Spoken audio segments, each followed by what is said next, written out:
గత వారం 10 రోజులుగా తిరుమల తిరుపతి దేవస్థానంకి సంబంధించి ప్రసాదాల తయారీలో జరిగిన వాడిన కల్తీ నెయ్యి గురించి లాస్ట్ వారం 10 రోజులుగా రాష్ట్రం మొత్తం ఒక రకమైన భయాందోళన ఒకటైతే వెంకటేశ్వర స్వామికి అపచారం జరిగింది అని ప్రతి గుళ్ళలోనికి కూడా వెళ్ళి పూజలు చేసే పరిస్థితి కూడా మనందరం చూసాం. ఇవన్నీ ఒక పరంగా వెంకటేశ్వర స్వామి భక్తులుగా జరుగుతూ ఉంటే, ఒకవైపు నుంచి రాజకీయ దుర్బుద్ధితో దీన్ని కూడా రాజకీయం చేయాలి అని చెప్పి అతని హయాంలో జరిగిన తప్పుల్ని కప్పిపుచ్చుకోవడానికి చంద్రబాబు నాయుడు గారు గౌరవ ముఖ్యమంత్రి గారి మీద ఎదురుదాడి చేయడానికి సిద్ధపడి గౌరవ పులివెందుల ఎమ్మెల్యే గారు తీసుకుంటున్న నిర్ణయాలు చూస్తూ ఉంటే నిజంగా ఎప్పుడో అతన్ని పులకేసి అనేవారు, కానీ ఇప్పుడు నిజంగా పులకేసి ఏదో 2 or 4 పెట్టాలి మనం కూడా. ఎందుకు ఈ మాట చెప్తున్నానంటే, ఇదే జగన్మోహన్ రెడ్డి కల్తీ నెయ్యి వాడారు అని చెప్పి చంద్రబాబు నాయుడు గారు గౌరవ ముఖ్యమంత్రి గారు చెప్పిన తర్వాత బయటకు వచ్చి చంద్రబాబు నాయుడు గారి మీద ఎదురుదాడి చేయటం కూడా మనం చూసాం. తర్వాత వీళ్ళ తాలూకా వెనకత బ్యాచ్ ఉంటుంది కదా, ఒక భజన బృందం ఉంటుంది కదా, భజన బృందం బయటకు వచ్చి లేదు జగన్మోహన్ రెడ్డి గారు మెట్లు ఎక్కి వస్తారు తిరుమల తిరుపతి దర్శనానికి అని మాట్లాడారు. అది కట్ చేస్తే కాదు, నా కాలినడకని కాదు, దర్శనానికి వస్తారు అన్నారు. ఇదంతా జరుగుతుంది. ఓకే, దర్శనానికి వస్తే రప్పించుదాము, కూర్చోబెట్టి అన్ని గౌరవ మర్యాదలు ఇచ్చి డిక్లరేషన్ మీద సంతకం పెట్టించుకొని అతన్ని తీసుకెళ్ళి దర్శనానికి పంపిద్దామని చెప్పి ఆలయ అధికారుల దగ్గర నుంచి భద్రత దృష్ట్యా పోలీస్ డిపార్ట్మెంట్ వాళ్ళు అందరూ కూడా అతను రాటుకని ఆహ్వానించారు. ఆల్ ఆఫ్ సడన్ అతనికి ఇష్టం లేకనో లేకపోతే ఇంట్లోంచి బయటికి తల్లి చెల్లికి పట్టిన గతి పడతాదని భయం వేసో తెలియదు, కానీ ఆటోమేటిక్గా లాస్ట్ మినిట్లో అయితే నేను వెళ్ళట్లేదు అని చెప్తూ కుంటి సాకులు చెప్పే పరిస్థితి వచ్చింది. ఏంటా కుంటి సాకులు అంటే, డైరెక్ట్గా బయటకు వచ్చి మాకు నోటీసులు ఇచ్చారు అన్నారు. అరే, పోలీస్ యాక్ట్ సెక్షన్ 30 అన్నది ఈరోజు చంద్రబాబు నాయుడు గారు తీసుకొచ్చింది కాదు. నీకులాగా జీవో నెంబర్ 1 ఇచ్చి సభలు అది ఆపుదామని చెప్పి లోకేష్ గారు పాదయాత్ర చేసినప్పుడు వచ్చిన జీవోలు కాదు ఇవి.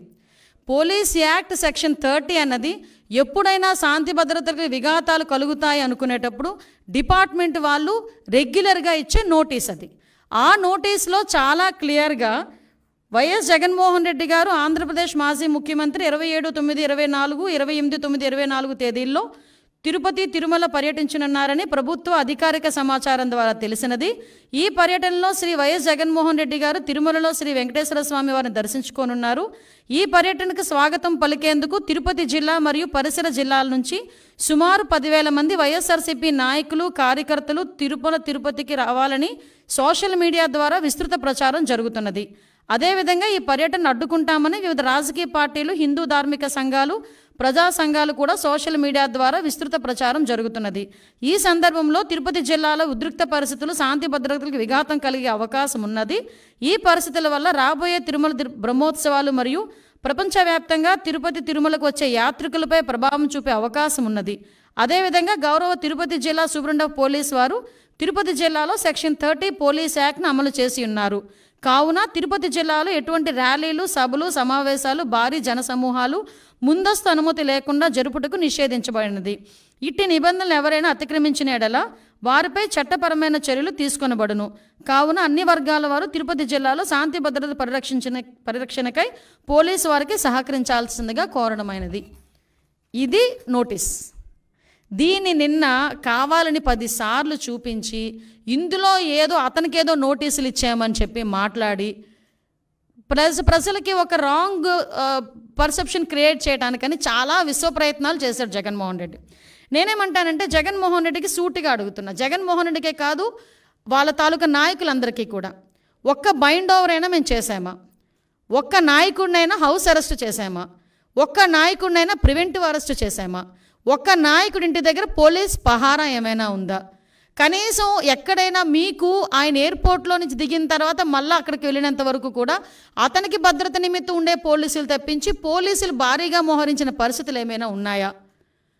అంటే చాలా క్లియర్గా ఎందుకు మేము ఆ నోటీసులు కూడా ఇవ్వాల్సి వచ్చింది అంటే, కేవలం అక్కడ బ్రహ్మోత్సవాలు జరుగుతున్నాయి, ఈ కల్తీ నెయ్యి మీద సిట్ కూడా ఏర్పాటు చేయడం అయింది. ఒక పక్క నుంచి జగన్మోహన్ రెడ్డి మీద ఉన్న కోపంతో కొంతమంది ధార్మిక సంఘాలు కూడా కొన్ని సోషల్ మీడియాలో మొత్తం కొంతమంది మెసేజ్లు ఫార్వర్డ్ చేసుకున్నారు. At the same time YSRCP నాయకులు కూడా భారీగా జన సమీకరణ చేయడానికి వాళ్ళు సోషల్ మీడియాలో మెసేజ్లు ఫార్వర్డ్ చేసుకున్నారు. ఈ నేపథ్యంలో ప్రజలకు ఇబ్బంది కలగకుండా, యాత్రికులకు ఇబ్బంది కలగకుండా, విఐపీఎస్కి ఇబ్బంది కలగకుండా ఉండటానికి రెగ్యులర్గా శాంతి భద్రతలు విఘాతం కలిగిస్తాయనుకునేటప్పుడు పోలీస్ డిపార్ట్మెంట్ వాళ్ళు ఇచ్చే నోటీస్ అది. ఆ నోటీస్ కూడా జగన్మోహన్ రెడ్డికి ఇవ్వలేదే.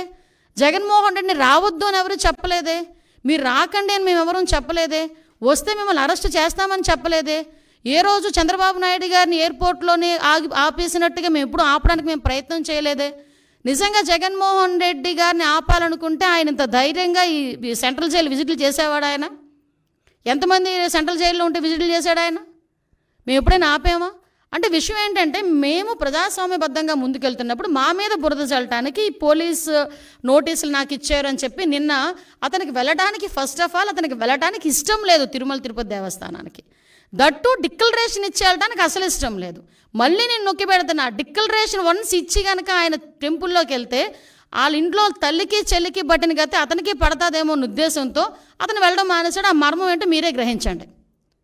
అంటే విషయం ఏంటి ఇది అయింది. తర్వాత ఈరోజు ఒకవైపు నుంచి తిరుమల తిరుపతి దేవస్థానానికి బ్రహ్మోత్సవాల టైంలో రాజకీయ నాయకులే కాదు, సుప్రీంకోర్టు జడ్జెస్, వివిధ విఐపీలు, వివిఐపీలు అందరూ వస్తారు. ఆ భద్రత కూడా మాదే బాధ్యత. ఆ భద్రత నేపథ్యంలో మేమందరం కూడా ఎట్టి పరిస్థితుల్లోని విఘాతాలు, శాంతి భద్రతలు విఘాతం కలిగించకూడదని చెప్పి నోటీసులు ఇస్తే దాన్ని ఈ రకంగా మాట్లాడి టాపిక్ని డైవర్ట్ చేయడానికి నోటీసుల వైపు తీసుకొచ్చాడు. ఇతగాడు మళ్ళీ మేమేదో డైవర్షన్ పాలిటిక్స్ చేస్తున్నామని మాట్లాడతాడు.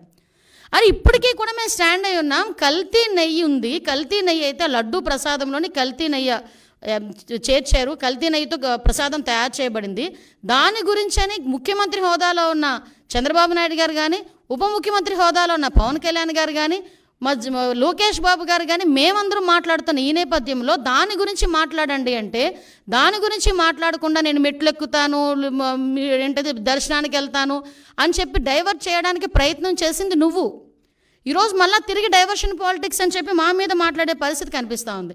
ఈ నేపథ్యంలో ఒక గోల్డెన్ వర్డ్ వచ్చింది నిజంగా, లడ్డు నాణ్యత అట, లడ్డు టేస్ట్ అట. అరే నాకు అర్థం కాంది, జగన్మోహన్ రెడ్డి ఏ రోజైనా లడ్డు టేస్ట్ చేశారా? తిరుమల తిరుపతి దేవస్థానం ప్రసాదం లడ్డూని ఆశీర్వాదానికి అక్షతలు వేస్తేనే 10 సార్లు దూకున్నాడు. అక్షంతలన్నీ అయిపోయినంత వరకు ప్రతి టీవీ వాళ్ళు కూడా చూపించారు. అది ఎక్కడ? మండపంలోనే. ఎక్కడ ఆశీర్వాదం ఇచ్చిన ఆ మండపంలోనే. ఇంకా సాల్వ్ అయ్యక ముందే అక్షంతలు వేసిన దానికి, ఆ పంతులు అక్షంతలు వేసిన దానికి మనమైతే ఆ అక్షంతలు ఎప్పుడు ఉంటాయా? ఉంటే బాగున్ను, రోజంతా ఉంటే బాగున్ను, ఆశీర్వచనం అనుకొని మనం చక్కగా బయటకు వస్తాం. అక్కడే 10 సార్లు దువ్వాడు ఆ క్రాఫ్ని. దువ్వేసి తీసేసినోడు ప్రసాదం గురించి మాట్లాడుతున్నాడు. తప్పిసారి ఎవరైనా ప్రసాదం ఇస్తే టిష్యూ పేపర్లో చుట్టూ పక్కకు పెట్టే వీళ్ళు లడ్డు నాణ్యత గురించి, టేస్ట్ గురించి ఈయన చెప్పడం, మేము వినడం, అది మా దౌర్భాగ్యం. ఇటువంటి పరిస్థితుల్లోని మాట్లాడి ఈయన లడ్డు టేస్ట్ గురించి, అరే ఈ లడ్డు టేస్ట్ ఎక్కడ మనకి ప్రాబ్లం వచ్చింది అని చెప్పి ఆ రోజే జూన్ నెలలోని 12, 20, 25 తారీఖులు, జూన్ 4న వచ్చిన లారీల్లో 4 సంబంధించి నెయ్యి ట్యాంకర్లని ముందు యూజ్ చేశారు. ఆ ముందు యూజ్ చేసిన నెయ్యి ట్యాంకర్లలోని ఆ నెయ్యి ప్రాబ్లంగా ఉందని ప్రతి భక్తుల దగ్గర నుంచి ఫిర్యాదులు అందిన తర్వాత మిగతా 4 ట్యాంకర్లకి మేము టెస్టులు చేపిస్తే ఆ టెస్టులు ఎన్డీడీబీ రిపోర్టుల ప్రకారం అందులోని కల్తీ జరిగింది, జంతువుల కొవ్వు కలిసింది అని చాలా క్లియర్గా దానిలో మెన్షన్ చేస్తే దాని గురించి అని చెప్పి మాట్లాడరా అంటే దాని గురించి మాట్లాడకుండా ఎన్డీడీబీ రిపోర్ట్లో డిస్క్లైమర్ గురించి మాట్లాడతాడు. అక్కడే అతగాడి తెలివితేటలు బుర్రలోంచి మోకాల్లోకి వచ్చేసాయని సంగతి అర్థమవుతుంది. అరే డిస్క్లైమర్ అన్నది ప్రతి దానికి కామన్. అది నువ్వు తలనొప్పి డోలో ట్యాబ్లెట్ వేసుకున్నా కూడా డిస్క్లైమర్ ఉంటుంది, తెలుసా నీకు? ఒక ఏంటది, మనం ఎల్ఐసికి సంబంధించి ఏదైనా మనం ప్రీమియం ఏదైనా పెట్టుకున్నాం అనుకోండి, దాంట్లో కూడా కింద డిస్క్లైమర్ ఉంటుంది. నువ్వు ఎక్కడికి వెళ్ళి ఏ వస్తువు కొన్నా కూడా డిస్క్లైమర్ ఉంటుంది. ఆ డిస్క్లైమర్లో నాడేదో రాశాడని చెప్పేసి దాని గురించి మాట్లాడుతున్నావు. వీళ్ళు జరిగిన తప్పుని కప్పిపుచ్చుకునే ప్రయత్నం చేస్తున్నారు తప్పించి జరిగిపోయిన తప్పుని జరిగిందని ఒప్పుకోవడం కానీ దానికి క్షమాపణలు కోరటం కానీ జరగట్లే, అది కనిపించట్లే. ఆవిడ అనకూడదు కానీ స్పీకర్ పొజిషన్లో ఏం మాట్లాడతాడండి? ఆవట పామాయిలు ఈ సంబంధించిన ఆయిల్ ఫుడ్ ఎక్కువ తినేసిందంట, అందుకని ఆ వచ్చిన పాల్లోనే అందులోకి వచ్చిన నెయ్యిలోని కూడా కొవ్వు కలిసిందట. ద గ్రేట్ జనరల్ సెక్రటరీ, అతను పెద్ద లాయరు, అతగాడు మాట్లాడతాడు పంది కొవ్వు రేట్ల గురించి మాట్లాడతాడు. అంటే వీళ్ళ తాలూకా స్థాయి, వీళ్ళ తాలూకా ఆలోచన పరిజ్ఞానం ఎలా ఉందో ఆలోచించండి. అంత కాస్ట్లీ పందికొవ్వట ఈ నెయ్యిలో కలిపేస్తారా అని అడిగాడు. అంటే అతగాడి తాలూకా తెలివితేటలు ఇలాంటి వాడిని పెట్టుకుని చేశారు.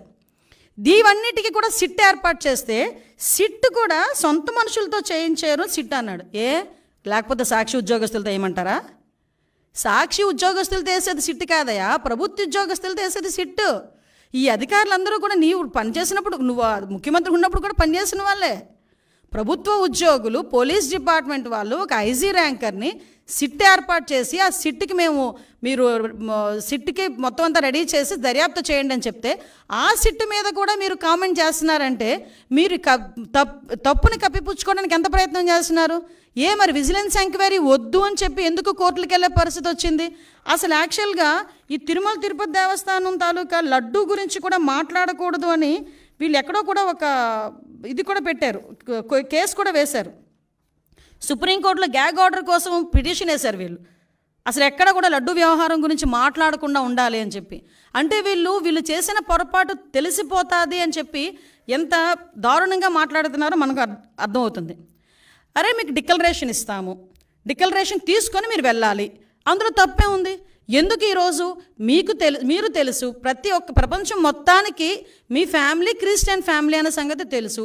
నిజంగా మీకు వెంకటేశ్వర స్వామి మీద భక్తితోనే మీరు టెంపుల్కి వచ్చారు, భక్తితో నేను వచ్చాను అని చెప్పి ఒక సిగ్నేచర్ చేసి లోపలికి వెళ్ళడానికి మీకు వచ్చే ప్రాబ్లం ఏంటి? ఆ డిక్లరేషన్ మీద మీరు అంత రాద్ధాంతం చేయాల్సిన అవసరం ఏమొచ్చింది?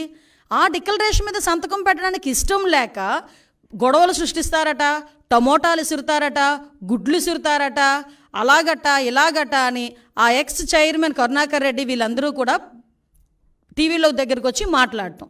అంటే వాళ్ళే ఒకవేళ నిజంగా వచ్చినా వాళ్ళే అవి కూడా చేయించుకొని మన గులకరాయి టైపు, కోడికెత్తి టైపు చేయించుకొని తిరిగి జనాల మీదకి వెళ్ళే పరిస్థితి కూడా ఉంటుంది. ఇవన్నీ అరే నువ్వు వెళ్ళవయ్యా, నువ్వు హైందవ సంప్రదాయాన్ని పరిరక్షించెళ్ళు. ఎందుకు ఈ మాట చెప్తున్నావంటే మీరు ఒకసారి అర్థం చేసుకుంటానండి. క్రిస్టియన్స్ కానీ, హిందూస్ కానీ, ముస్లిమ్స్ కానీ ఒక్కొక్కరికి ఒక్కొక్క పద్ధతి ఉంటుంది. ఇప్పుడు కడప దర్గాకి వెళ్తాం, హిందువులు ఎంతమంది అరట్లేదు కడప దర్గాకి? కడప దర్గాకి వెళ్ళినప్పుడు ఆ గుడ్డ కట్టుకొని చక్కగా టోపీ పెట్టుకొని వెళ్ళరా? అజ్మీర్ వెళ్తారు, ఎంతమంది అజ్మీర్ వెళ్ళరు?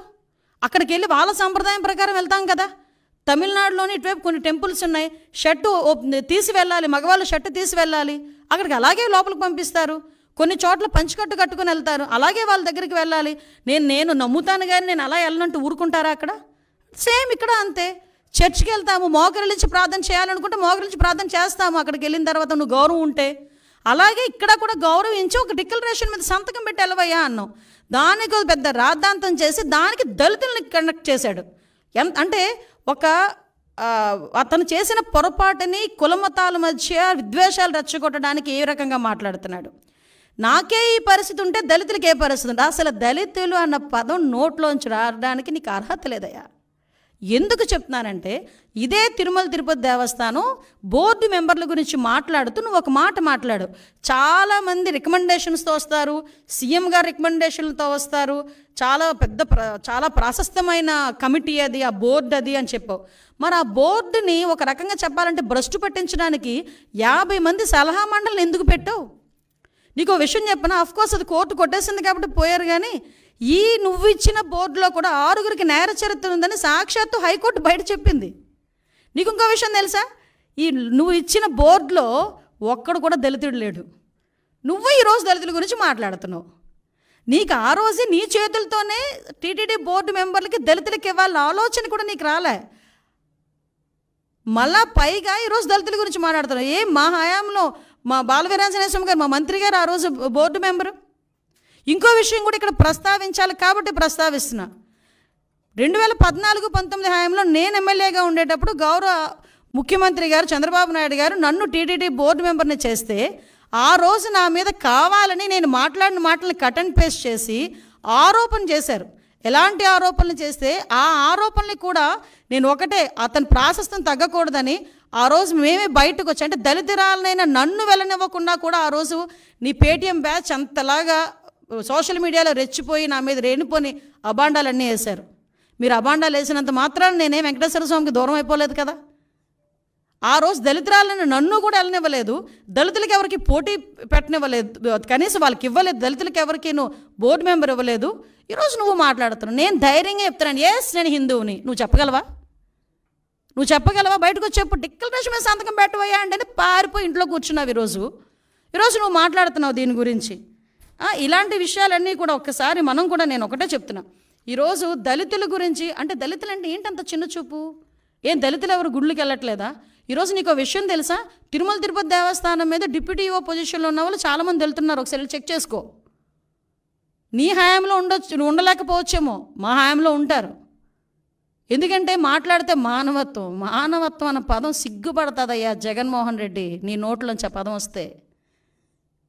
నువ్వు మానవత్వం గురించి మాట్లాడేటప్పుడు వెనకతలు పిక్చర్ వేసుకో. మీ బాబాయ్ హత్య, గొడ్డలిపోటు గురించి ఒక పిక్చర్ వేసుకో, అప్పుడు మానవత్వం గురించి మాట్లాడదు. కానీ వెనకతను ఇంకో పిక్చర్ వేసుకో. నీ చెల్లి వీధి ఢిల్లీ గల్లీ తిరిగిన పొజిషన్ గుర్తుపెట్టుకో. మానవత్వం గురించి నువ్వు మాట్లాడేటప్పుడు షర్మిల ఈరోజు రోడ్డుకి ఎందుకు మీకు వ్యతిరేకంగా మాట్లాడుతుందో ఒక్కసారి ఆలోచించు. మానవత్వం గురించి ఆలోచించేటప్పుడు నీ తల్లి ఏం చేస్తుందో ఒక్కసారి ఆలోచించు. నువ్వు మానవత్వం గురించి మాట్లాడతావు. మన సెక్యులరిజం, ఏమి సెక్యులరిజము? అందుకేనా సార్వభౌమత్వాన్ని గురించి, సెక్యులరిజం గురించి నువ్వు మాట్లాడతావు. ఇదేం దేశం మాట్లాడు. అసలు నిజంగా చెప్పాలంటే నిన్న ప్రెస్ మీట్ తర్వాత ఇదేం దేశం, ఇదేం మతం, ఇదేంటి అని మాట్లాడావు. దేశద్రోహం, దేశ బహిష్కరణ కింద నిన్ను బయటకు పంపించేయాలి. అఫ్కోర్స్ నువ్వు ఎలాగో వెళ్ళిపోదాం నిర్ణయించుకున్నావేమో కాబట్టి ఇలాంటి మాటలు మాట్లాడుతున్నావు. లాస్ట్ 5 సంవత్సరాలు చక్కగా సంపాదించి బయట పెట్టుకున్న బయట దేశాల్లో, ఇంకెలాగ ఇక్కడ ఉన్న వాళ్ళు బయటకు వస్తే తన్నేలా ఉన్నారని చెప్పేసి వెళ్ళిపోవడం రెడీ అయినట్టున్నావు. అఫ్కోర్స్ అందువల్ల నువ్వు ఆ మాట మాట్లాడుతున్నావేమో. నిజంగా దేశద్రోహం చట్టం కనుక ఉండుంటే నిన్ను ఆ కేసులో ఈరోజు బుక్ చేసేవాళ్ళని. దేశ బహిష్కరణ అన్నదే నీకు కరెక్ట్. భారతదేశంలో పుట్టి భారతీయుడిగా ఉండి ప్రపంచంలో ఏ దేశం వెళ్ళినా కూడా నేను భారతీయుడినైనా సగర్వంగా నాకు తలెత్తుకుని తిరిగే ప్రతి భారతీయుడు సిగ్గుపడేటట్టుగా భారతదేశంలో ఉండి అదే ఆంధ్రప్రదేశ్ ముఖ్యమంత్రిగా చేసే 5 సంవత్సరాలు ఈరోజు నువ్వు ఇదేం దేశం అని అడుగుతున్నావంటే నిన్ను దేశ బహిష్కరణ కాకుండా ఇంకేం చేయాలి? అది నీ తాలూకా దేశభక్తి. నువ్వు సెక్యులరిజం గురించి మాట్లాడతావు, మానవత్వాల గురించి మాట్లాడతావు. కాబట్టి నేను అడిగేది ఏంటంటే, ఇప్పటికైనా మళ్ళీ చెప్తాను, నేను ఎవ్వడూ ఆపట్లే. వెళ్ళు, ఈ రోజుకే వెళ్ళు. నువ్వు ఎప్పుడు వెళ్తానంటావో చెప్పు. మాజీ ముఖ్యమంత్రి హోదాలో, ఎమ్మెల్యే హోదాలో నీకు ఎలాంటి దర్శనం కావాలంటే ఆ దర్శనం ఇస్తావు. అజయ్ కలాం లాంటి వాళ్ళే డిక్లరేషన్ పెట్టేసుకెళ్ళారు. షారుఖ్ ఖాన్ వచ్చారంటే డిక్లరేషన్ పెట్టుకుని వెళ్ళారు. ఇందిరాగాంధీ గారు వచ్చి సోనియా గాంధీ గారు వచ్చి డిక్లరేషన్ మీద సంతకం పెట్టుకుని వెళ్ళారు దర్శనానికి. వాళ్ళందరికీ నమ్మకం ఉండబట్టే వెళ్ళారు. నువ్వు డిక్లరేషన్ మీద సంతకం పెట్టి దేవుడు అంటే నాకు నమ్మకం ఉంది, ఆ దేవుడు అంటే నాకు అపారమైన గౌరవం ఉంది, ఆ దేవుడు తాలూకా గౌరవాన్ని కాపాడుతానని చెప్పి ఒక చిన్న డిక్లరేషన్ మీద సంతకం పెట్టి దర్శనానికి పో. నేను వెనకైతే ఎంతమంది తీసుకెళ్ళి వాళ్ళందరికీ ప్రోటోకాల్ దర్శనం చేపిస్తాం. అంతే తప్పించి ఈరోజు నువ్వు ఇష్టం లేక, హిందుత్వాన్ని గౌరవించే సత్తా లేక, గౌరవించడం కూడా ఇష్టం లేక ఈరోజు తిరిగి మా మీద బురద జల్లడానికి ప్రయత్నం చేసే పరిస్థితి ప్రజలందరూ కూడా గ్రహించున్నారు. దయచేసి ఇలాంటి వాటి మీద పక్కన పెట్టి నువ్వు ఎప్పుడు వెళ్తానన్నా కూడా మేము చక్కగా మేమందరం వెల్కమ్ చెప్తాము. వెళ్ళి డిక్లరేషన్ మీద ఎనీ టైం డిక్లరేషన్ మీద సంతకం పెట్టి నువ్వు వెళ్ళొచ్చు అని చెప్పి జగన్మోహన్ రెడ్డి గారికి తెలియజేసుకుంటూ ఒకటి మాత్రం చెప్తున్నానండి, మన భారతదేశంలో అన్ని మతాల వాళ్ళని కూడా సమానంగా గౌరవించే పరిస్థితి ప్రతి ఒక్క భారతీయుడికి ఉంటుంది. గౌరవించి తీరాలి. ప్రతి ఒక్క సంప్రదాయాన్ని గౌరవించి తీరాలి. హిందువులోని కూడా చాలా సాంప్రదాయాలు ఉంటాయి, ఆ సాంప్రదాయాలను కూడా మనం గౌరవిస్తాం. అటువంటి పరిస్థితుల్లో ఒక కలియుగ వెంకటేశ్వర స్వామి అంటే ప్రపంచంలోనే ప్రాశస్తమైన గుడి. చాలామంది మొక్కుబడులు ఏ రేంజ్లో తీర్చుకుంటారంటే, కొంతమంది ఎక్కడున్నా ప్లస్ కాలినడకన వస్తారు, కొండ మీదకి కాలినడకన ఎక్కుతారు, మోకాళ్ళ మీద నుంచి ఎక్కుతారు కొంతమంది. అంతమంది నమ్మకం ఉన్న, అంతమందికి ఆశీస్సులు ఇస్తున్న ఆ కలియుగ వెంకటేశ్వర స్వామి విషయంలో ఆ గౌరవాన్ని, ఆ ధర్మాన్ని పాటించకపోతే ఒకటేంటంటే ప్రజలు చూస్తున్నారు, ఆ దేవదేవుడు కూడా చూస్తాడు. విషయం ఏంటంటే ఆయనకి ఎప్పుడు సెల్ఫ్ గోల్ వేసుకోవడం అలవాటు. ఇలా మాట్లాడి ఆయనే తెచ్చుకున్నాడు దేశ బహిష్కరణ చేయాలి. నేను డిమాండ్ చేస్తున్న దేశ బహిష్కరణ చేయాలి ఇలాంటి వాళ్ళని. ఎందుకంటే ఏ దేశం ఇదేం దేశం అని మాట్లాడతాడండి. అసలు ఏదైనా ఒక దేశభక్తి గీతం వస్తే లేచి నుంచుంటాం అందరం. మన దేశం గురించి మనం చాలా ప్రౌడ్గా ఫీల్ అవుతాం. అటువంటిది ఇదేం దేశం అని మాట్లాడుతున్నాడంటే దేశ బహిష్కరణ. ఈరోజు ప్రజలందరూ కూడా దేశ బహిష్కరణ చేయాలి కంపల్సరీగా. అలాంటి వాడిని వెళ్ళాలి అంటే డిక్లరేషన్ ఇవ్వాలి. డిక్లరేషన్ ఇచ్చి వెళ్తే కనుక పరిస్థితి ఏంటో ఆలోచించండి ఒకసారి. ఇన్ని రోజులు ఎందుకు కనీసం ప్రసాదం తినడానికి కూడా, అంటే ఇతగాడి పరిస్థితి ఎలా ఉంటుందంటే దేవుడైనా నా గుమ్మం దగ్గరికి రావాలనుకునే తత్వం అండి. అందుకే తాడేపల్లి ఇంటి దగ్గర తీసుకొచ్చి గుళ్ళు కట్టించుకున్నాడు, సెట్టింగ్లు వేసుకున్నాడు. కట్టించుకోవడం కూడా కాదు, సెట్టింగ్లు వేసుకున్నారు. సెట్టింగ్ అంటే అప్పటికప్పుడు ప్రజలకి మీడియాకి చూపించేసి మళ్ళీ సెట్టింగ్ తీసేవచ్చు. అదే తాడేపల్లి ఇంట్లో నాకు గుడి కట్టుకోమనండి, పర్మనెంట్గా ఒక వినాయకుడు గుడో లేకపోతే ఒక వెంకటేశ్వర స్వామి గుడి కట్టుకోమనండి, కట్టుకోగలడా? సెట్టింగ్లు అయితే వేసుకుంటాడు. ఎందుకు? జనాలకు చూపించుకోవడానికి. అదే జనాలకి ఆ రకంగానే 2014-19 మధ్యలో కూడా పిండ ప్రదానాలని అవని ఇవని ఆ స్వామీజీల దగ్గరికి వెళ్ళి ఈ స్వామీజీల దగ్గరికి వెళ్ళడం చేసి ఒక రకమైన క్రియేట్ చేశాడు. మళ్ళీ ఈరోజు డిక్లరేషన్ ఇచ్చి వెళ్ళమంటే ఎందుకంత ప్రాబ్లం? అతను డిక్లరేషన్ ఇచ్చి వెళ్ళడు అతను, ఎందుకంటే ఆ హిందుత్వం మీద అతనికి ఆ గౌరవం లేదు. సిట్ రెడీ అయిపోయిందండి, ఆల్రెడీ దర్యాప్తు కూడా స్టార్ట్ అయిందండి. లేదు ఇంకా ఒకసారి ప్రైమరీ ఇన్వెస్టిగేషన్స్ అవుతున్నాయి కదా, టైం బాండ్ పెట్టుకుని చేస్తాం.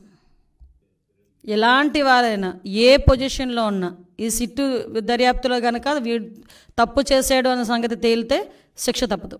ఎందుకంటే ఇది సెంటిమెంట్తో కూడుకున్న వ్యవహారం, ప్రజల మనోభావాలు, హిందువుల మనోభావాలతో కూడుకున్న వ్యవహారం ఇది. ప్రపంచవ్యాప్తంగా చాలామంది సెలబ్రిటీలు ఏమి జరుగుతుందన్న ఒక ఉత్కంఠతో చూశారు లాస్ట్ టైం. ఇప్పటికీ కూడా వాళ్ళు అదే భయాందోళనలో వాళ్ళు పెట్టే ట్వీట్లు కానీ ఇవన్నీ కూడా మీరు అబ్జర్వ్ చేయొచ్చు. అంటే నాకు తెలిసేది కూడా నెలకి 4 కూడా క్లోజర్లో పెడుతున్నారట. అందులో ఆ 4 5 ఏళ్ళకి ఒకటి పెట్టారా? అన్నీ బటన్ ఒకటే కదా 5 ఏళ్ళలో కూడా. సో ఇప్పుడు ఏంటంటే అధికారం లేదు కదా, అందువల్ల పెడతాడు. కర్మ ఏంటంటే నెలకి 4 పెట్టినా 40 తప్పులు ఉంటాయి అందులోని, అది వేరే విషయం. నేను ఒకటే చెప్తున్నా, అది కూడా బహిరంగంగా బయటకు వచ్చి మారడమనండి. చర్చిలకి రమ్మంటే రారు, ఇన్సైడ్లో కొంతమందిని అలౌ చేసి మాత్రం ప్రెస్ మీట్లు అంటారు. మళ్ళా పులివెందల ఎలివేషన్స్ మాత్రం మామూలుగా ఉండవు. సింపతి అబ్బా, సింపతి యాక్టింగ్, అది మామూలు యాక్టర్ కాదు జగన్మోహన్ రెడ్డి. అందుకే మీరు అబ్జర్వ్ చేయండి, నేను నిన్ననే అనుకున్నాను ఈ మాట కూడా, గ్లో తగ్గినట్టు ఉందండి మనోడికి అని. అప్పుడు మొదలు పెట్టేశాడు సింపతి యాక్షన్లు.